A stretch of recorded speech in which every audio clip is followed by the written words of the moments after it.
Who is that? Huh? That's a little schnauzer. A pretty little schnauzer. Very pretty. Yes. Oh. Yes, very pretty. Oh. It's so sweet. Oh. Hello, BookTube. Welcome to your Daily Penguin. I am still experimenting with equipment and technology here since my my iPhone 7S bricked on me, just completely died. A fused piece of plastic. No hope of resuscitating it. So I'm hoping that this works. I yesterday filmed a video with the MacBook laptop that I'm using now, and it seemed a little disappointing to me. A lot of you weighed in and said that the video quality is fine and that the audio, most importantly, is much better. That's great. That's good to know. I like redundancy in my technology. But that earlier video, the light was on me, and the books here in the little book room were almost invisible in darkness. So I've been playing around. I thought one of the rules of thumb that I have discovered for bad cameras, for these electronic cameras that are in your cell phone or your iPad or your computer, is that the more light you give them, the better. So we'll see if that works. But your Penguin Classics, we are going through my Penguin Classic wall, book by book, author by author, period by period. We were in the ancient world only yesterday. We are now in the 19th century. An author I absolutely love that I first encountered in English, even though this author writes in French. This is Stendhal. And I have here two old Penguin Classic translations of his two greatest works. These are both by Margaret Shaw, and I believe they date from the 1950s. Yeah, 1958. So we have the Charters of Parma and the Red and the Black.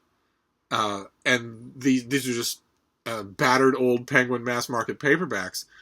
I'm sure that Penguin has trade paperbacks of these, and they may have changed their translations. I think this is not quite the same thing as a translation from the Latin or the Greek, where you might update it, you might bring someone in to update it and brush it up, but that you wouldn't actually commission a new translation. I would think if you were going to make if Penguin were going to come out with new editions of Stendhal in the 21st century, they would just get a new translation. And for all I know, they have done that. And for all I know, I have it. For all I know, I have.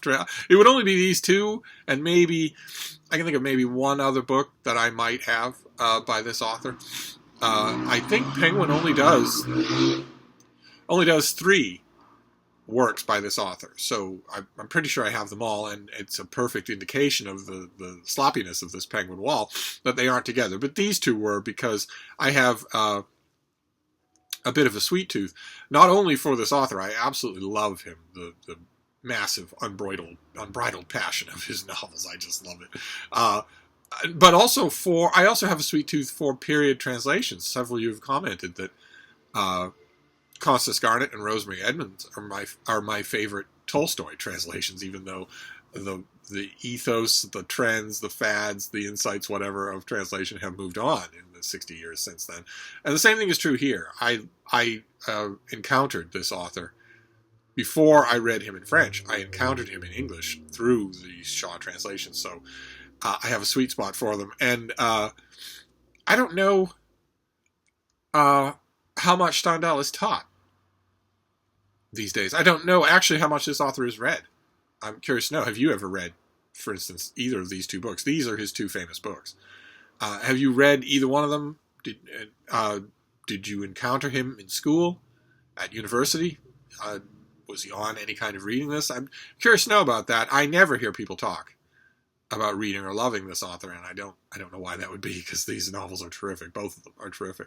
But I'm a little bit worried about this recording technology, so I'm going to keep this fairly brief. It would be brief anyway, because the only alternative to me would be to go into long discussions of each of these novels, and I could do that until the cows come home, especially the Scarlet and the Black. I could go on at great length about that novel. I love it dearly. I'm not wild about either one of these covers, and I think I have both of these in trade paperback, in the Shaw translation, but that's the nature of the Daily Penguin, is that we're going to encounter it. We're we're going to encounter the same books over and over again, I think. But not next year. We're not going to do a Penguin Classic Tour next year. The next time we do a Penguin Classic Tour, everything will be organized. But anyway, your Penguin Classic for today is a recommend. If you have not experienced this author, start with the Scarlet and the Black and read that. It's a thrilling story of a barefoot boy with cheek of tan from the provinces who tries to make it in the glittering cutthroat world of the big city. That story never gets old, and The Charterhouse of Parma is also fantastic, headlong in its momentum. It's just a passionate, wonderful writing. So even in English, even in these old translations, it definitely comes through. So I hardly recommend it, but I want to keep this short just so I can see what it looks like. So I'm going to wrap this up. That is your Penguin for today, is Stendhal, a wonderful, wonderful author. I'm going to make a few more videos on this laptop with this lighting and see how that comes out. So I will see you soon. Thank you, BookTube.